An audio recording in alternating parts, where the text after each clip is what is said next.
오늘의 정치 속풀이는 주진우 국민의힘 의원과 함께하겠습니다. 어서 오세요. 네, 반갑습니다.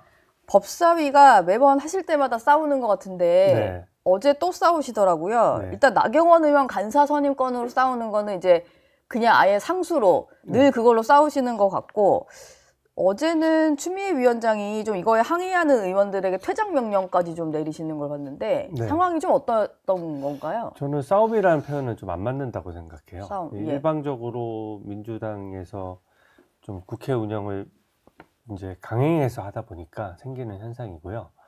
특히 정천래 법사위원장 때 좀 잘못된 관행이 됐는데 네, 당 대표가 돼버리셨잖아요. 그렇죠. 그러니까 추미애 대표는 더 세게 하는 것 같아요. 추미애 법사위원장이 더 강성 지지층만 보고 좀 세게 액션을 하다 보니까 점점 국회에서 처음 보는 장면들이 많이 나오는 거죠. 네. 그러니까 국회의원의 발언권은 사실은 보장을 해주는 이유가 뭐 국회의원이 잘나서 그런 게 아니라 각자 표를 받아서 민주적 정당성이 부여돼 있잖아요. 네. 그러니까 우리를 지지했던 국민들, 또 지지하지 않더라도 우리가 대표하는 국민들을 위해서 발언을 하고, 그게 어떤 토론과 타협을 통해 가지고 이제 법안으로 나오는 건데, 이거는 그런 걸 아랑곳하지 않고 아예 발언권을 막아버리는 거거든요. 이게 헌정사상 최초라고 합니다. 국회의원 3명을 동시에 발언권을 막은 사례가. 맞고 뭐 네. 나가라고 퇴장 명령까지 내리고 뭐 이런 네, 상황이. 네, 굉장히 좀 폭력적으로 국회를 운영한다고 할까요? 네. 그러니까 그런 것들이 문제가 될 것 같고, 특히 좀 어이가 없었던 것은 보통 요번에 대법원장 가짜 뉴스가 있었잖아요. 예. 그게 사실 서영교 의원 발로 발생을 한 거라서 저희가 정치적인 피켓을 그 노트북 같은 데 붙였거든요. 서영고 의원도 법사위원이니까. 네네. 네. 그러니까 가짜 뉴스에 대해서 왜 대법원장은 흔드냐. 음. 법사위가 법원 관련된 일을 하니까 사실 법사위 차원에서 대법원장을 흔드는 것을 견제하기 위해서 붙였는데, 그 붙인 걸 문제 삼았어요. 네. 근데 매번 민주당도 많이 붙여왔고, 붙였을 경우에는 대략 의사진행 발언을 통해서 붙인 취지를 설명하고 상호 뭐 협의해서 그걸 같이 떼거나 하거든요. 네. 근데 그거를 굉장히 강압적으로 문제를 삼았는데, 음. 너무 역설적인 게 그 같은 시간대에 행안위에서 또 민주당 의원들은 자기들 피켓을 저희처럼 붙여놓고 또 정부조직법을 일방적으로 통과시켰거든요. 네. 그러니까 민주당 의원들은 붙일 수 있고 국민의힘 의원들은 못 붙이는 겁니까? 제가 어제 그 점을 추미애 법사위원장한테 지적했는데 반박을 못 하더라고요. 일단 좀 일방적으로 위원장이 진행을 좀 하는 그런 모습을 뭐 저희도 다 볼 수가 있었는데, 네. 어제 추미애 위원장이 또 이런 식으로 얘기를 하더라고요. 이렇게 회의를 방해하면 윤석열 오빠에게 도움이 되나. 네. 근데 윤석열 전 대통령을 언급을 했는데 여기에 뭐 오빠라는 호칭까지 붙여서 굳이 뭐 나경원 의원을 향해서 얘기를 한 것 같아요. 네. 굳이 왜 이런 식으로 얘기를 했을까요? 국회의원의 품격이 안 맞는 거 아닌가요? 예. 사실은 이제 빈정거린 거죠. 나경원 의원과 윤 전 대통령의 어떤 사적인 친분 이 얘기를 하려다 보니까 그런 호칭 쓴 것 같은데. 그러니까요. 사적인 관계가 이제 대학교 때 알았던 뭐 선후배 사이인가 그러실 거예요. 예. 그래서 그 점과 관련해서 대학교 선후배 사이니까 그 호칭을 잡아가지고 이제 빈정거린 건데, 네. 국회가 빈정거리는 장소는 아니잖아요. 그쵸. 그리고 상대방에 대한 예의도 있는 것이고, 그리고 간사를 선임 안 해주는 것도 사실은 굉장히 저는 비열한 행태라고 생각하는 것이, 우리 패스트트랙 사건이 있고 구형이 있었잖아요. 네. 그 전에는 간사 선임권을 안건 자체를 안 올리고 있었거든요. 그러면은 간사 선임을 해줄 의사가 없으면은 계속 안건을 안 올리는 게 맞는 건데, 일부러 안건을 잡았어요. 부결을 시키기 위해서. 좀 비열한 짓 아닙니까? 저는 그게 좀 굉장히 비열하게 느껴지더라고요. 굳이 부결시키고 그게 힘자랑하고 그냥 상대당 의원들에 대해서 약간 망신주기 하려고 일부러 안건을 잡아서 부결을 한 거고요. 네. 굉장히 코미디 같은 장면이죠. 자기들끼리 무기명 투표하겠다고 누가 한지 다 알겠어요. 만장일치로 부결이 돼서. 투표소를 설치한 다음에 네. 본인들이 그냥 가서 몰래 이렇게 투표하는 척 하고 10표 다 부결이 나왔잖아요. 예. 그리고 공개 발언을 이미 다 부결하겠다고 다 민주당 의원들이 떠들고 다녔는데, 무기명 투표한다고 하는 게 그 시간조차도 국민이 세금으로 월급 주는 시간 아닙니까? 네. 그 시간에 애들 장난하듯이 그렇게 국회를 운영해도 되나요? 법사위가 사실 할 일이 되게 많은 네. 곳인데 지금 보면은 지금 진행되고 있는 어떤 특검과 관련된 것 그리고 이제 정부 정책이라고는 합니다만 뭐 검찰개혁 입법청문회라고 하면서 오히려 과거에 이제 이재명 대통령과 연관됐던 수사 검사들 불러서 뭐 이것저것 묻고 뭐 이런 식으로 진행이 되고 있는 것 같아요. 네. 어제도 담당 검사들이 꽤 많이 출석을 했는데 보통은 이제 뭐 국감 때 뭐 피감 기관으로서 나오거나 하면은 보통 이제 의원들 질의에 그래도 어느 정도 이렇게 낮은 자세로 임하는데 어제는 보니까 작정하고 나오신 것 같더라고요, 네. 검사들도. 네. 예. 좀 열받을 것 같아요. 솔직히 제가 봐도. 그러니까 모욕주기성 얘기도 하고 너무 말도 안 되는 얘기를 많이 하니까 예. 사실은 국회는 법정처럼 되면 안 되거든요. 그 제일 경계해야 됩니다. 국회법이나 그런 데도 보면은 그냥 재판과 수사에 관여하지 못한다라고 하는 것이 그 국회 구조 자체가 재판에 적합하지가 않아요. 그러니까 의원들이 7분 정도 발언권을 가지고 이제 질문을 하면서 증인들의 말을 자르잖아요. 네. 보통 법정은 증인들의 말을 안 자릅니다. 증인들 말을 들으려고 재판하는 건데 이거는 정치적인 주장을 하기 위해서 하는 자리가 많거든요. 그러니까 민주당 같은 경우에는 잘 보시면은 증인이라고 불러놓고 그 민주당 의원이 7분이면 6분 30초를 혼자 떠듭니다. 30초 정도 답변하면은 몇 마디 하려고 그러면은 본인 불리하면은 발언을 막아버려요. 네. 그러니까- 됐습니다. 뭐 이런 식으로. 예. 아, 이거 됐고요. 제 시간이고요. 뭐 이런 식이거든요. 예. 그 얘기는 뒤집어 보면 재판에 아주 적합하지 않은 구조고 거기서 재판하려고 하면 안 되는 건데 실제로 재판하듯이 한 거예요. 그러니까 검사들 입장에서는 굉장히 수사했던 검사를 오히려 그 범죄자와 범죄자를 편드는 사람들이 불러서 닥달하는 꼴이거든요. 예. 어제 제일 좀 충격적인 장면은 민주당 김기표 의원이 김용 전 민주연구원 부원장의 변호인 출신이에요. 네. 변호를 하다가 국회의원 배지를 단 겁니다. 예. 그것도 좀 황당해요. 사실 민주연구원 부원장 같은 경우에는 그 지지난 대선에서 대선 자금을 6억 원이나 현금을 유동규로부터 받은 사람이거든요. 네. 그렇게 해서 1심, 2심까지 다 유죄가 났습니다. 그러면은 당시 대선 후보였던 이재명 대통령이 그 사실을 모르고 받았으면 선을 그어야 되는데 거기 변호했던 사람들에게 공천까지 해준 거예요. 저는 거의 공범에 대한 자백 아니냐 이런 생각이 들 정도로 그것을 예우를 해주는 겁니다. 네. 몰래 돈 받은 사람이 있으면은 질타를 하거나 뭐라고 하는 게 아니라 감싸는 거죠. 그게 저는 직관적으로 공범으로서의 모습이라고 생각하고요. 네. 그 김용을 변호했던 김기표 변호사가 국회의원이 돼서 증인으로 현재 김용을 변호하고 있던 동료 변호사를 불러서 자기들끼리 질문하고 자기들끼리 답변하는 거예요.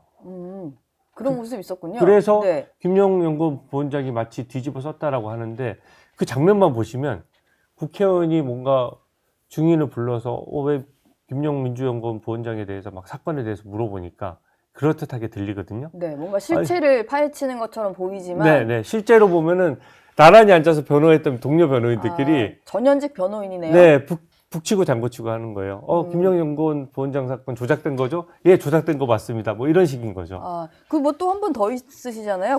박균택 의원도 그렇죠. 대북 송금 사건 관련해서 변호를 좀 하셨던 분이잖아요. 그러니까 박상용 검사가 바로 치봤잖아요. 그러니까 왜 그러냐면 박상용 검사가 마치 사건을 조작한 것처럼 하니까 아니 그 의원님이 변호인 시절에 다 그런 주장해서 법원에서 안 받아들였지 않습니까?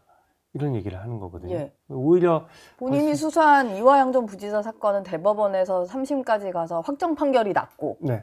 7년 8개월형이 확정된 거죠? 네. 검사나 판사는 사실은 언론도 잘 나오질 않습니다. 근데 제가 예. 얼마 전에 채널A에서 박상민 검사가 출연한 걸 보고 그 내용을 보니까 상당히 의미가 있어서 똑같은 질의를 어제 국회에서 했거든요. 그래서 조금 더 저희는 시간이 많으니까 자세히 질의를 하다 보니까 굉장히 의미 있는 증언이 나왔어요. 예. 그게 뭐냐면은 그 이화영 부지사가 지금 그거거든요. 그 이재명 당시 경기도지사한테 북한에 800만 불 몰래 갖다 주는 거를 보고했느냐 안 했느냐. 네. 이게 중요한 쟁점이에요. 예. 근데 저희는 당연히 보고를 했다고 보는 겁니다. 왜냐하면 부지사고 이재명 당시 지사를 위해서 방북 대가로 건너간 건데 모르게 어떻게 일을 추진할 수 있느냐는 거죠. 상식선에서 보고했을 거라고 보는데 실제로 이하영 부지사도 보고했다라고 자백도 했었어요. 네. 근데 민주당 인사들이 다 달라붙다 보니까 나중에 2, 3개월 뒤에 사실은 보복을 하죠. 예. 네, 사실은 허위 자백이었어. 그러면서 연어 짜장면 얻어먹고 나 사실은 그거에 회유됐기 때문에 거짓말 한 거야. 이렇게 우기거든요. 네. 그게 연어 짜장면 주장의 실체예요. 근데 솔직히 국회의원하고 부지사까지 한 사람이 연어 얻어먹고 허위 증언을 한다는 게 말이 안 되잖아요. 근데 어제 그 박상효 검사한테 물어보니까 그 점을 딱 지적하더라고요. 이하영 부지사는 알고 검사는 모르는 내용을 알려줘서 증거를 확보했다 이겁니다. 네. 그러니까 무슨 얘기냐면 그러니까 뭐 회유를 할 필요가 있는 네. 그 대상이 아니었다는 거죠. 알아서 이제 먼저 계속 진술을 했던 네. 사람이니까. 근데 이게 어떤 의미가 있냐면 우리가 살인 사건이 났을 때 네. 살인 도구를 못 찾았어요. 근데 만약에 그 범인이 경찰한테 제가 살인 도구는 어디 산에 파묻었습니다. 라고 해서 그 파묻은 걸 찾았을 때 그걸 찾으면 그 사람은 진범이 확실한 거거든요. 왜냐면은 살해 도구를 묻은 사람이 범인밖에 모르잖아요. 그 사실을. 예. 네. 근데 이하영 부지사의 친척이 국정원 직원이 있어가지고 그 국정원 직원이랑 뭔가 대북 송금 과정에서 상의를 많이 했나 봐요. 그래서 국정원 직원이 그 과정을 또 국정원에 보고도 했어요. 그러니까 이하영 부지사가 그 사실을 알고 있다 보니까 국정원 문건을 잘 보면은 아마 그 당시 대북 송금과 관련된 증거들이 있을 것이다라고 알려줘서 네. 그래서 국정원에 영장을 받아서 그 증거를 확보한 겁니다. 그게 유죄의 확실한 증거를 찾은 거거든요. 그러니까 결과적으로 더 이제 이하영 부지사는만 알고 있는 증거를 이하영 부지사가 얘기를 해서 네. 찾은 거니까 이하영 부지사가 범인일 수밖에 없는 거죠. 근데 이거를 상당히 민주당 입장에서는 괜히 박상용 검사 불러서 이재명 대통령 유죄에 사용될 수 있는 증거만 하나 더 찾은 택이죠. 어제 그리고 이렇게 검사들 불러서 검찰개혁 입법청문회를 했는데 안건은 없었던 것 같은데 조희대 대법원장을 불러서 청문회를 하겠다. 네. 이 안건이 좀 통과가 됐더라고요. 네. 이건 국민의힘에서는 전혀 예상하지 못하셨던 안건인 거죠? 네. 뭐 아니 예상을커녕 예. 이게 대한민국 헌정사에도 없었을 뿐더러 독재 국가에도 없어요. 제가 사실 요새 AI 많이 하잖아요. 네. 그냥 중국, 북한 사례를 다 찾을 수가 없어서 중국이나 북한 사례에도 이런 게 있는지를 한번 쳐봤어요. AI에게 물어보셨어요? 네, AI에게 물어봤어요. 이제 더 정밀하게 찾아는 봐야 되겠지만 네. 제 기억이나 제가 배웠을 때 어떤 외국 법제에서도 한 번도 본 적이 없거든요. 근데 대법원장을 이렇게 국회가 불러가지고 닥달하고 추궁하고 이런 게 중국에서도 안 일어나는 일이더라고요. 굉장히 놀라운 일이고 국정감사 때 법원 상대로 국감을 해도 네. 법원 행정처장이 나오잖아요. 맞습니다. 대법원장이나 대법관이 나오는 게 아니고. 대법원장은 마치고 나서 예. 그냥 국회에 대한 예의를 표시하기 위해서 잠깐 오는 것이 관례처럼 되어 있습니다. 대법원장을 막 국회의원들이 호통치거나 신문하는 거 본 적 있으세요? 대법원장이 뭔가 발언을 하는 거 본 적 있으세요? 네. 대법원장은 오로지 기록에 따라서 법과 양심에 따라서 판결을 하는 분이지 네. 이분이 뭔가 나와서 판결 내용을 설명하거나 행정을 하는 분이 아니거든요. 네. 그렇게 하는 순간 사법부의 독립이 완전히 흔들려 버리는 거죠. 그래서 사법부 독립을 무시하는 여러 가지 처사를 해서 제가 비판을 많이 했는데 설마 이렇게까지? 더더군다나 대법원장하고 저 한덕수 총리가 만났다는 허위사실 가짜 뉴스거든요, 완전히. 예. 그러니까 그 최초의 의혹을 제기했던 그 사람들조차도 발을 빼잖아요. 네. 그런 허위사실을 버젓이 유포해 놓고 적반하장격으로 그 대법원장을 불러서 물어보겠다는 거예요. 그러니까 저는 굉장히 비판받아야 되는 부분이 있고 국민들께서 이거는 용서 안 하실 것 같아요, 저는. 근데 뭐 조희대 대법원장을 비롯해서 대법관들도 있고 그리고 회동설이라고 본인들이 주장하는 그 회동설에 등장한 인물들까지 부르겠다는 건데 사실 이게 사실인지 확인하려면 처음 의혹 제기한 곳을 불러야 되지 네. 않겠어요? 네, 근데 거긴 증인에서 뺐더라고요. 네, 예. 열린공간 TV 관계자들이 그 증거라고 만든 거잖아요. 그래서 그 사람들 부르면 제보자가 나오는 거고 더 확실한 거 아닙니까? 예. 근데 벌써부터 이 언론이라고 할 수도 없고 그것을 받은 것도 공당으로서의 정치인으로서는 굉장히 큰 실수를 한 것이 서영교 의원이 그걸 막 틀었어요. 네. 근데 그 제보자의 목소리를 왜 그냥 변조한 거 정도로 생각을 했는데 제보자가 허위 제보를 할 수도 있는 건데요. 근데 알고 봤더니 재현 배우라는 겁니다. 재현 배우. 네. 네. 그래서 AI까지는 아니었는데 네. 어쨌든 그 해명이 황당하더니 AI이거나 재현 배우나 의미가 마찬가지인 거예요. 네. 실제 제보자는 나서지 않고 익명의 제보를 하고 그 제보 내용도 검증이 되지 않고 누구도 자기 이름을 걸고 뭔가 얘기한 게 없는데 자기들끼리 이걸 재해석해서 재현 배우처럼 대본을 만들어서 네. 누군가 읽고 그 읽은 내용을 다시 목소리 변조를 한 거예요. 그게 무슨 증거입니까? 네. 언론사 같은 경우에는 만약에 재현 배우를 쓰게 되면 왜 언론 준칙이니까 잘 아실 거예요. 보도 준칙에 표기를 해야 돼요. 예, 재현 배우라고 정확하게 네. 표기해야 돼요. 그게 왜냐하면 재현 배우는 대본에 따라서 하는 거기 때문에 원 사람이 얘기하는 증언 대비로 다른 내용이거든요. 네. 예, 증거로서는 아무 의미가 없는 거죠. 그쵸. 전문의 전문이고. 그냥 사실 각본을 읽은 거니까 네. 열린공감TV는 증인으로 이제 국민의힘에서 좀 강하게 요청을 하셔야 되지 않을까요? 근데, 어차피 할 거면 이제 부르자 이런 식으로. 근데 어제 일방적으로 간사 협의도 없이 안건들도 그냥 자기만 끝나버렸군요. 만들어서 예. 저는 국회법 위반일 것 같아요. 이거는 그냥 안건을 그래도 뭐 다른 것들 예측이 가능하고 뭐 운이라도 띄웠는데 저희가 증인의 청문회라고 하면서 여는 거 안 알려주다가 기습으로 통과시키니까 네. 저희 입장에서는 지금 말씀하셨던 증인을 신청할 수 있는 기회조차 없는 거죠. 아, 이게 또 증인들 나오려면 시간이 있으니까 일주일 전에는 의결을 해서 뭐 보내야 되고 이런 절차가 있죠. 그죠. 그리고 증인을 신청하려고 그러면 청문회가 열리는 거 뭐 알아야지 증인을 검토하고 누구를 신청할지 정할 거 아닙니까? 예. 그러니까 이거는 기습이라고 하기보다는 혼자서 그냥 민주당이 생쇼를 한 거예요. 그러니까 저희 입장에서는 증인을 신청할 수 있는 기회조차 박탈당한 상태에서 그냥 그걸 일방적으로 통과시킨 거거든요. 저는 추미애 법사 현장이 많이 급하다. 경기도지사 나오려고 완전히 제가 눈이 돌았다는 표현을 써요. 저는 강한 표현을 거의 안 쓰지 않는데 예. 진짜 눈이 도는 정도의 그 행태였다고 봅니다. 경기지사 때문에 그런다고 보시나요? 저는 그렇게 보는 좀 거죠. 더 세게 말한 이유가? 네, 그 쇼츠 예. 찍으려고 법사위를 이용하는 거라고 저는 생각해요. 네. 사실은 그 정도로 심하고 발언 내용도 국회의원의 품격이 너무 안 맞고 전 100% 장담합니다. 곧 얼마 뒤에 그 출마 선언 같은 거 보시게 될 거예요. 예. 그러니까 그런 거를 강하게 요새 발언하는 사람들 중에는 대부분 지방선거에 나오려고 하는 분들이 많거든요. 근데 어제 법사위원들조차도 막 통과를 시켰는데 저희가 대법원장을 일방적으로 증인 부른 거에 대해서 굉장히 질타를 했어요. 네. 그러니까 저도 되게 화가 나더라고요. 이게 대한민국 법치를 이렇게까지 흔드냐.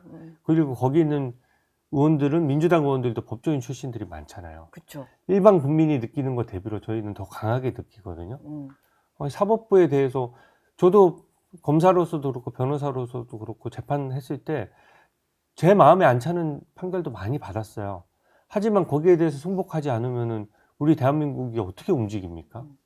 그러니까 법치를 존중하고 뭔가 사법부에 대해서 권위를 세워주고 예. 정치적으로 중립하는 거는 생명 같은 건데 이거를 민주당 의원들이 막 어겼거든요. 막 질타를 했는데 대부분 법조인 출신 의원들이 눈을 피하더라고요. 어제 법사 그 장면 보면은 아, 그래요? 본인들도 부끄러운 거라고 저는 양심에 생각합니다. 좀 가책을 느끼셨나? 네. 본인들도 네. 법조인 생활을 하면서 교과서로 공부도 했고 헌법 가치에 대해서 리포트도 쓰고 논문도 썼을 거 아닙니까? 네. 근데 너무 부끄러운 거죠. 그러니까 눈을 이제 민주당 강성 지지층 보고 뭔가 통과는 시켰지만 제대로 얘기를 못하고 그냥 눈을 피하는 걸 보면서 네. 저는 이게 상징적으로 보여주는 장면이다 이렇게 봤습니다.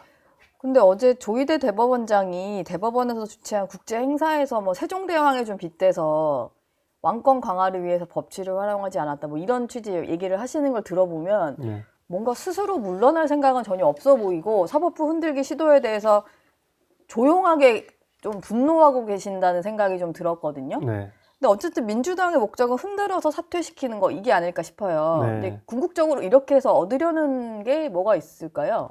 결론은 이재명 대통령의 어떤 네, 저는 그 이재명 대통령 재판 없애기와 민주당 의원들 관련된 부분들도 있고요. 예, 대법원은 형사적인 것만 하는 거 아닙니다.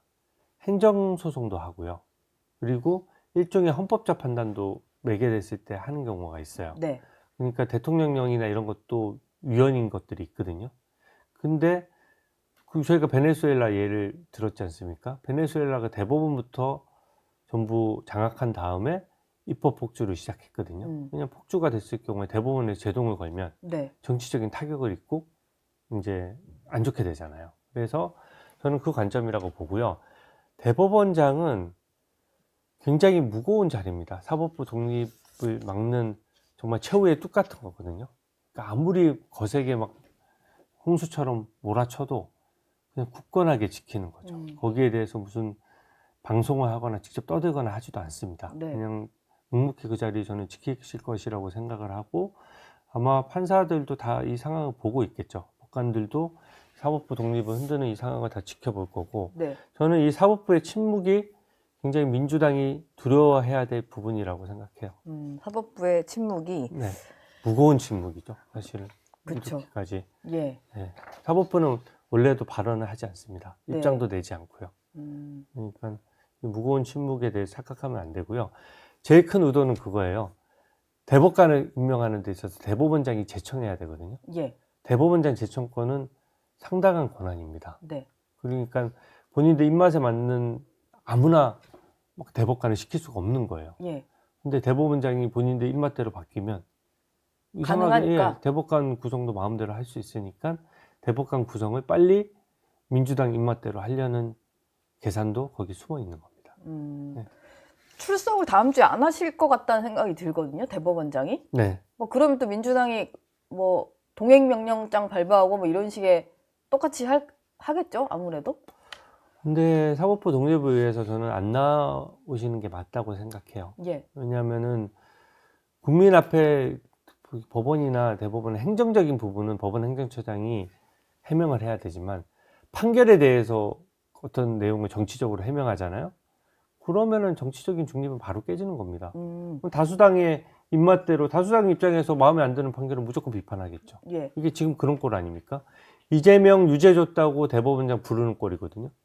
그래서 저는 안 나오는 게 맞고 왔을 때 어떤 사법 리스크도 최종 권한은 다 법원에 있는데 네. 이렇게 위헌적인 상황에서 사법부를 독립을 흔들기 위해서 만약에 한다라고 하면 저는 검사들도 이거 기소할 검사들 없을 거라고 생각하고요. 판사들도 네, 이거 관련해서 네. 그리고 그거는 예, 뭐 이게 자기 식구 감싸기 이런 차원이 아니라 네, 예, 헌법 가치를 지키고 사법부의 독립을 지켜내야 되는 어떤 법원의 결단이라고 보는 거죠. 예.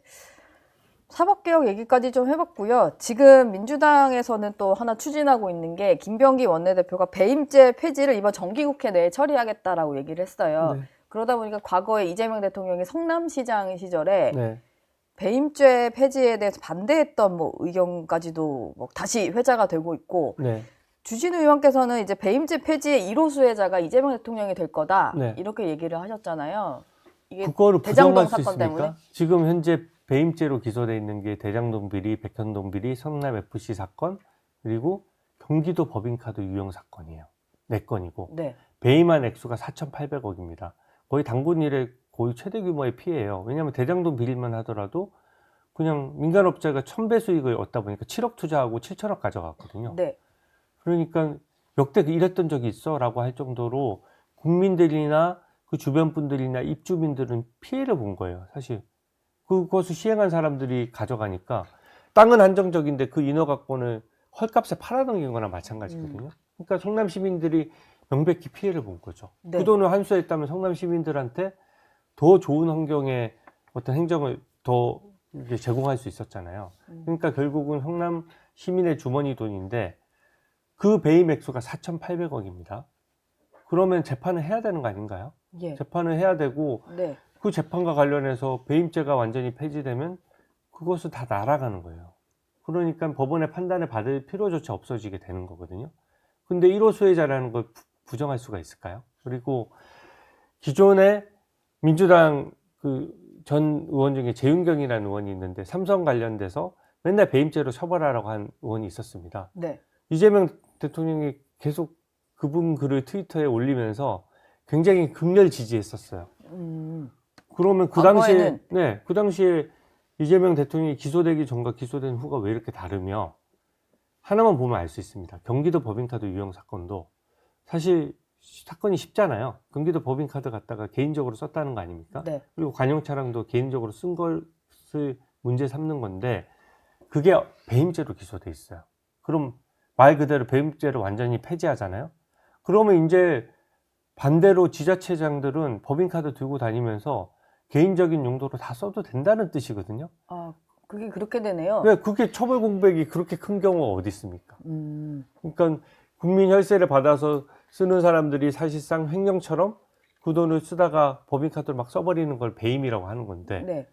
배임에 대해서 저희가 재계에서 원하는 건 딱 하나입니다. 경영상 판단. 내가 기업을 잘 되게 하기 위해서 소신껏 하다가 그게 사업이라는 게 신규 사업도 실패할 수 있지 않습니까? 신규 사업이 실패했을 때 그 경영상 판단에 대해서는 형사적으로 책임을 묻지 말라. 배임죄에 대해서 경영상 판단이 있을 경우에는 면책을 해달라. 요 정도거든요. 네. 근데 만약에 기업의 오너나 기업의 소유주가 몰래 공금을 횡령해서 개인 용도로 별장 사고 요트 사는데 썼다라고 하면 그걸 왜 처벌 안 합니까? 그러니까 처벌 공백이 엄청나게 있는 거죠. 되게 정교하게 경영상의 판단이라는 것도 좀 구체화해서 이제 그 정도로 폐지하면 될 일인 것 같은데, 배임죄를 완화하면 되는 거죠. 완화하면 되는 건데, 네. 지금은 이렇게 해서는 정말로 처벌받아야 되는 죄까지도 없어질 수가 있는 거네요. 네, 엄청나게 처벌 공백이 있는 거죠. 예. 무법천지를 만드는 거예요. 돈 보는 사람, 힘 있는 사람, 돈의 결정권이 있는 사람, 기업의 오너, 그 지자체장 이런 사람들이 공금을 쉽게 얘기하면 마음대로 유용할 수 있는 겁니다. 네. 경기도 법인카드 유용 사건은 아예 없어지는 거예요. 업무상 배임으로 기소돼 있거든요. 예. 그게 말이 되겠습니까? 차라리 이재명 무죄법을 만드는 게 국민들에게 피해를 덜 주는 거지. 뭐 다 그런 목적은 아니라고 하는데 결과적으로 결론이 늘 그런 방향을 향해 가다 보니까 국민의힘에서 지적을 하고 계시는 것 같아요. 네, 1호 수혜자라는 걸 부정 못 하더라고요. 부정해 보십시오. 예. 가장 지금 배임죄로 가장 큰 배임죄로 처벌받는 대한민국의 1호 피고인이 누굽니까? 네. 이재명 피고인이죠. 4,800억 원. 네. 지금 이 대통령은 뉴욕에서 이제 유엔 총회 참석을 하기 위해서 뉴욕으로 도착을 한 상황인데, 어제 한 가지 재밌는 글을 올렸더라고요. 에이펙 정상회의가 있다 보니까 이제 10일간 전국민 대청소 운동을 제안을 했어요. 네. 그래서 이게 행안부 아이디어였고 대통령이 글을 올리고 어제 실제로 어떤 바닷가에서 청소하는 모습까지도 공개가 되고 뭐 이랬는데, 네. 이게 예전에 뭐 민주당에서 만약에 이게 보수 정권에서 이런 얘기를 했으면 네. 뭐 쌍팔년도냐 이러면서 엄청나게 비판했을 것 같은데 네. 뭐 잠잠하더라고요. 네. 근데 그게 지금 뭔가 쇼잉에 너무 도취돼 있는 거 아닌가요? 저는 요번에 관세 협상 이런 것들 있잖아요. 예. 제가 관세 협상 국익을 위해서 막 비판하지 말라고 하는데 민주당 의원들은 엄청나게 잘된 외교도 계속 비판해 왔거든요. 네. 근데 저도 우리나라 차원에 잘 됐으면 좋겠어요. 근데 지금 당장 결과물이 뭡니까? 일본은 15%인데 우리나라는 25%를 부과받는 거예요. 그러면 자동차가요, 현대차 그룹에서 그 우리나라 흑자 규모를 하는 게 지금 70% 정도가 돼요. 전체의 흑자에. 그 정도로 수출 비중에서는 큰 겁니다. 엄청 자동차가. 크네요. 네, 엄청 네. 커요. 근데 거기에 대해서 미국 시장 점유율이 지금 20% 5%니까 시장 점유율이 줄어들고 나면 관세가 15%로 줄어도 다시 늘리기가 쉽지 않은 겁니다. 사람이 구매에는 관성이 있잖아요. 네. 그래서 하루빨리 이거를 해야 되는데, 제가 문제 삼는 부분은 그거예요. 미국과 협상이 어려우면 어렵다는 사실을 국민들은 정확하게 알아야 되는 권리가 있거든요. 네. 근데 다 잘 된 것처럼 쇼잉하고 거기에 대해서 관세 협상 다 어려운 거 타결됐습니다. 그래서 협상 후기까지 막 올렸어요. 네. 그러고 나서 갑자기 설명 없이 협상이 잘 안 됐습니다.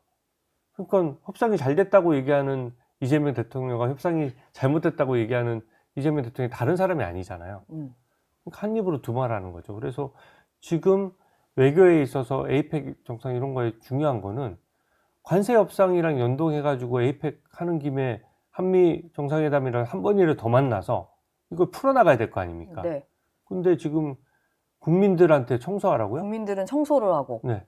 그거는 그 약간 국정에 무한 책임을 지는 대통령이 할 얘기는 아니죠. 알겠습니다. 마지막 질문 하나만 짧게 드릴게요. 주진 의원이 워낙 여러 가지 이슈에 대해서 좀 콕콕 짚어서 제기하시는 게 많아서 지금 통일교 입당 의혹과 관련해서 수사가 한창 진행 중이고 뭐 한학자 총재는 좀 구속된 상태고 뭐 그런데요. 주진 의원께서는 당원 가입 강요는 민주노총과 민주당이 먼저 시작을 했던 원조 맛집이다 뭐 이런 얘기를 하셨어요. 네. 그 사실 특정 집단이 가입을 하는 것 자체가 문제는 아닐 텐데 네, 맞습니다. 뭐 이건 어떤 취지에서 하신 얘기일까요? 그게 제가 제일 문제 삼는 부분은 특검의 정치적 중립입니다. 예. 지금 이게 통일교인들이 입당하는 과정에서 이제 지금 통일교인들의 지금 한 10% 정도가 우리 국민의힘 당원이라고 하는 건데 네. 사실 국민 5천만 명 중에 500만 명 정도가 우리 국민의힘 당원이에요. 네. 그러니까 일단 통계적으로 비슷한 수치지 않습니까? 예. 그러면 민주당의 당원들도 전부 다 전수조사 하잖아요. 통일교인들이 반드시 있게 돼 있습니다. 종교의 자유상 그런 거잖아요. 네. 그리고 그 당에 가입할 때 사실은 종교를 쓰지를 않아요. 종교의 자유 때문에 종교를 그렇죠. 뭐 굳이 쓰는 난이 네. 없어요. 공개할 필요가 없으니까. 근데 이 문제는 뭐냐면 그쪽 주장은 그런 겁니다. 통일교인들한테 그 입당을 강요했다라고 하는 건데 강요당한 피해자가 없어요. 이게 정상적인 사건이면 강요당한 피해자가 나와가지고 제가 강요당했습니다라고 증언도 해야 되는데 네. 통일교인들이 강요당했으니까 그 피해를 구제한답시고 통일교를 막 압수수색하는 거거든요. 예. 그러니까 피해자 도와주겠다고 피해자 측을 압수수색하니까 사실은 이게 좀 정당성이 떨어지는 거고요. 실제 민노총에서 저는 제일 심했다고 생각하는 게 예. 왜 건폭이라고 하죠. 민노총의 건설노조에서 건설 현장에 있으면 민노총에 가입한 조합원들한테만 일을 주는 거예요. 그래서 만약에 다른 조합원을 쓰잖아요. 민노총에 가입하지 않은 조합원을 쓰면 네. 그 입구를 차로 틀어막아 버리거나 공사를 못하게 물리력을 행사해서 그래서 건폭이라는 말이 나왔고 그 폐해가 엄청났습니다. 네. 누군가의 일자리 빼앗는 거잖아요. 민노총의 힘을 이용해서 민노총이 아닌 사람들을 탄압하는 거거든요. 근데 이 민노총 건설노조에서는 가입 조건이 너 건설노조 들어와야지 일자리를 받을 수 있어? 일자리 받으려면 건설노조에 가입해야 되는데 그러려면 그 민노당 먼저 가입해. 이런 식이에요. 예. 그거야말로 가입 강요 아닙니까? 일자리를 받으려면은 특정 정당에 가입해라. 네. 그거야말로 강요죠. 예. 어떻게 그거를 그 정당 가입이나 정치의 자유가 있는데 네. 민노총에 조합에 가입하면서 어떻게 특정 정당에 가입하라고 할 수가 있습니까? 그런 글들이 많이 올라와 있고 네. 제일 최근에 이거는 민주당 내에서도 굉장히 지금 뜨거운 이슈인데요. 최근 들어서 그 지방선거 때문에 그런지 전당대회 때문에 그런지 모르겠는데 민주당에 77만 명이 한꺼번에 우르르 가입을 했어요. 근데 최근에요? 네, 최근에요. 네. 짧은 기간 안에? 짧은 기간 안에. 최근 몇 개월 내에 77만 명 보도가 났습니다. 예. 전남 광주에서 30만 가입했고요. 뭐 전북에서 얼마. 합계해보니까 77만 명 정도가 가입을 했거든요. 네. 근데 그게 문제는 뭐냐면 대리 가입이에요. 쉽게 얘기하면 당원 가입 신청서 같은 걸 300장씩 들고 와서 한 번에 접수를 한 거예요. 그러니까 당연히 정상적인 위임을 받을 수도 있지만 예. 사실상 자기도 모르게 가입됐다는 사람이 나올 수가 있잖아요. 네. 실제 SNS에 가면 나 모르게 당원 가입됐다라고 하는 글들이 많이 올라와 있고요. 민주당 내에서도 뭔가 정치적으로 지금 권리당원을 구성하는 데 있어서 예. 누군가 이거 유령당원을 밀어넣은 거 아니야? 라고 당 내에서 비판이 있는 상황이에요. 만약에 정당의 당원 가입을 문제 삼으려면 국민의힘 문제 삼을 게 아니라 민주당 것도 같이 삼아야 될 거 아닙니까? 네. 그러니까 민주당 거는 가만 놔두면서 예. 국민의힘 것만 오버해서 수사하는 건 잘못됐다는 거죠. 다 까봐야 된다. 네. 뭐 이런 말씀 주셨습니다. 네.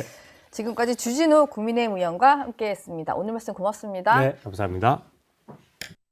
저희 영상 많이 시청해 주시고요. 좋아요, 구독, 댓글, 알림 설정 꼭 부탁드리겠습니다.